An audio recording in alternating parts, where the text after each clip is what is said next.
Aku akan balas tiap air mata yang keluar dari... Cerita yang nanti akan terdengar seperti kebohongan besar. Mau ketemu sama sahabat lama aku. Oke, Akila.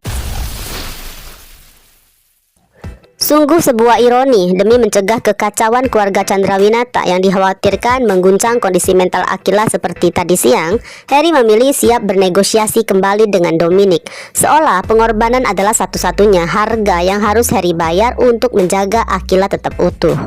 Namun pada saat yang sama, Akila justru meminta izin pada Harry untuk nanti bertemu dengan dua sahabat prianya. Di sisi lain, Mayang dan Angelica diam-diam tengah menjalankan strategi yang sama liciknya dan penuh risiko. Sebuah permainan berbahaya yang pada akhirnya bisa aja menuntut satu harga yang paling mahal, perasaan Akila.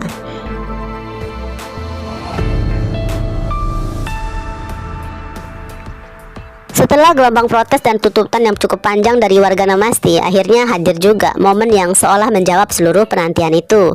Harry terlihat mengemudikan mobil bersama Akila. Bukan sekedar mobil biasa loh guys, melainkan kendaraan pribadinya Harry di kehidupan nyata. Sebuah mobil yang gagah, tinggi, besar dan berkelas, dengan aura maskulin yang langsung mencuri perhatian kita. Mobil itu ya sepertinya disewa khusus ya sebagai properti syuting sehari.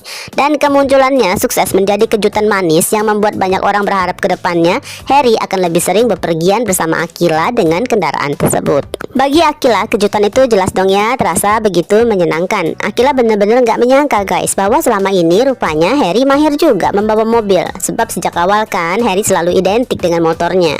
Nah, duduk di samping kursi Harry mengenakan kacamata hitam milik Harry, Akila tampak sangat menikmati setiap detik dengan antusiasme khasnya. Seperti biasa, Akila nggak pernah kehilangan sisi absurd yang justru membuatnya terasa hidup. Tingkah hebohnya bahkan sampai membuatnya santai tiduran di box belakang mobil, seolah ya dunia memang sedang memberinya ruang untuk kembali menjadi dirinya sendiri. Di tengah suasana itu, telepon dari Fata masuk nih dan menyampaikan keinginan Oliver untuk bertemu bertigaan. Akila pun menyetujuinya. Dalam bayangannya, pertemuan itu akan menjadi sebuah reuni kecil yang seru bersama sahabat lama. Apalagi kan hati Akila sedang terasa benar-benar ringan, tanpa beban, seolah siap menyambut hiburan apapun yang datang dengan tangan terbuka. Sesampainya di rumah, energi Akila masih meluap-luap hingga membuat Tante Rita kebingungan melihat perubahan sikapnya yang begitu cerah. Namun setelah masuk kamar, Akila langsung ketiduran guys, kelelahan oleh gelombang emosi yang sejak tadi memenuhi harinya. Sementara itu di ruang tamu, Harry menjelaskan seluruh kronologi pada Mayang dan Rita. Dengan tenang, Harry mengungkapkan bahwa Akila sedang berada dalam tekanan akibat permintaan Mayang.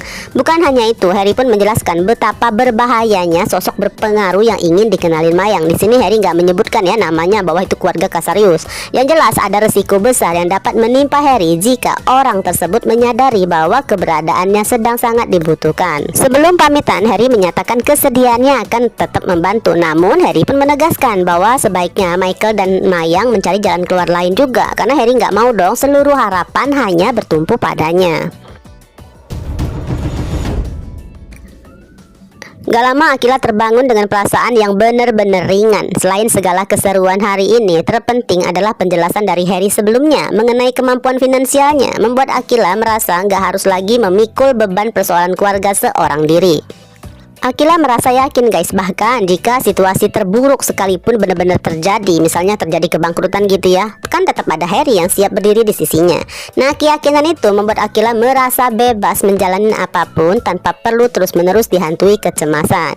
Dan hal pertama yang terlintas di benak Akila tentu aja adalah sosok yang paling berjasa mengembalikan dirinya menjadi remaja ceria dengan segala kehebohannya, pahlawan yang begitu ia cintai.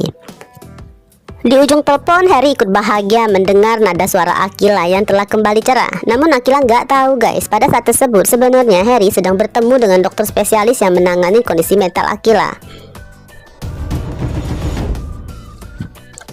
Di pertemuan itu, Harry mendapatkan satu saran penting. Membantu Akila bukan berarti membuatnya sepenuhnya bergantung pada Harry. Akila juga harus tetap merasa bahwa ada orang-orang lain di sekelilingnya yang dapat menjadi penopang hidupnya. Nah, nasihat itu membuat Harry semakin memahami ya bahwa apapun yang terjadi, Harry harus ikut menyelesaikan masalah yang sedang dihadapi Michael. Sebab jika perusahaan dapat kembali stabil dan berjalan lancar, Akila nggak akan merasa terbebani. Bahkan Akila pun nggak akan merasa perlu terlalu sering meminta bantuan dari Harry, karena kan kondisi ekonomi orang tua angkatnya tetap mampu memenuhi segala kebutuhannya. Namun untuk sampai ke titik itu, Harry harus mencari cara memulangkan mantan kolega Michael dari pengasingan. Nah, di sini Harry sedikit berharap bahwa kebebasan Danuel akan menjadi secercah titik terang untuk merebut kembali kendali atas Alferic. Karena itu ya, Harry segera menghubungi Mohan untuk menanyakan perkembangan. Sayangnya ya, Mohan sendiri belum memperoleh informasi berarti selain berhasil bertemu dengan Om Danuel yang baru aja bebas dari penjara. Selebihnya, Mohan masih belum mengetahui apapun, sebab Danuel pun masih menutup rapat beberapa hal, termasuk rencana besar Ares selama ini. Artinya Harry belum bisa mengandalkan Alferic secara langsung. Sementara waktu terus berjalan semakin sempit, dan saat pikiran Harry hanya dipenuhi oleh satu hal, kebahagiaan Aquila.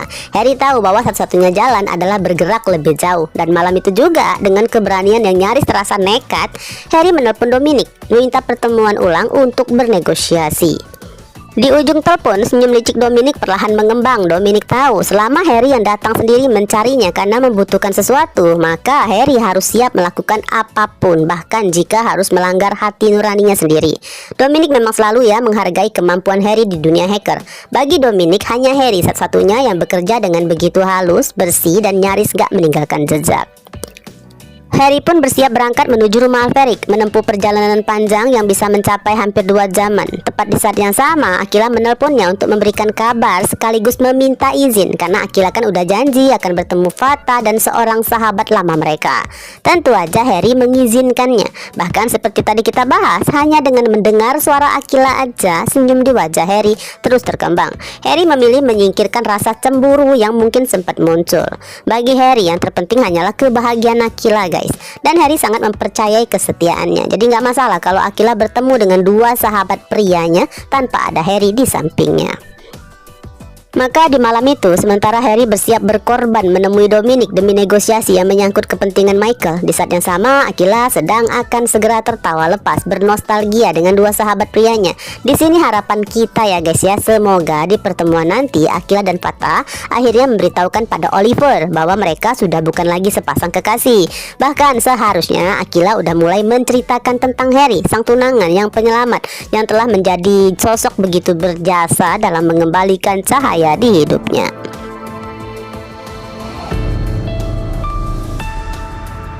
Beralih ke Mayang nih, yang mulai menangkap satu kenyataan pahit dari ucapan Harry tadi, bahwa Harry nggak bisa sepenuhnya lagi dijadikan sandaran.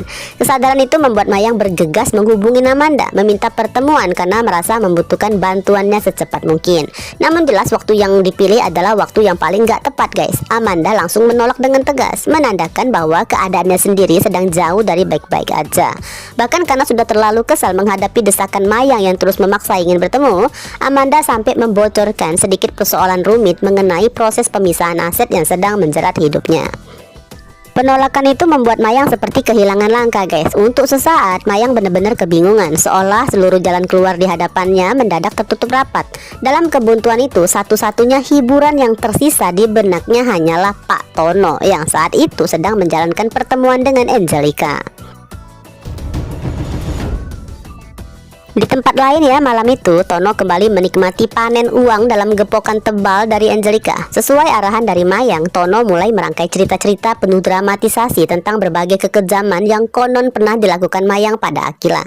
Tono memelintir kisah sedemikian rupa, menggambarkan Aquila sebagai anak yang sering dihukum dengan cara-cara yang terdengar begitu kejam. Dibiarkan makan tanpa lauk, dikurung di gudang, dimarahin, dibentak, hingga Aquila terus menangis dalam kesedihan. Sementara Pak Tono hanya bisa menyaksikan tanpa keberanian untuk menolong. Bahkan Tono sampai membangun sebuah narasi seolah pemecatannya terjadi karena diam-diam pernah berusaha membantu Aquila.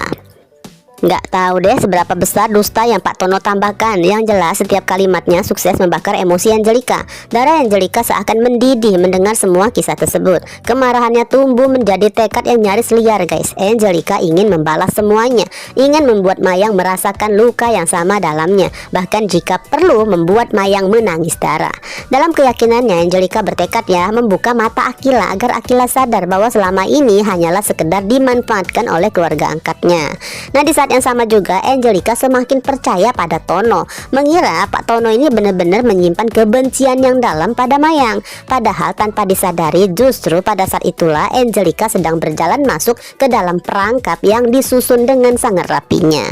Begitu pertemuan selesai, Tono langsung melaporkan setiap kata, setiap reaksi, dan setiap ledakan emosi Angelika pada Mayang. Dari sanalah guys, rencana licik itu mulai terasa semakin matang. Mayang sudah membayangkan sebuah momen di masa depan saat nanti Akila akhirnya mengetahui siapa Angelika sebenarnya. Mayang akan membiarkan Angelika datang dengan seluruh amarah dan tuduhan yang sudah lebih dulu diberi makan oleh fitnah-fitnah dari Pak Tono. Dan ketika saat itu tiba, Mayang yakin Akila nggak akan melihat Angelika sebagai mama kandung yang terluka, melainkan sebagai sosok wanita yang paling jahat yang bukan hanya pernah meninggalkan anak-anaknya, tapi juga datang kembali hanya untuk mencoba memisahkan Akila dari keluarga yang telah membesarkannya.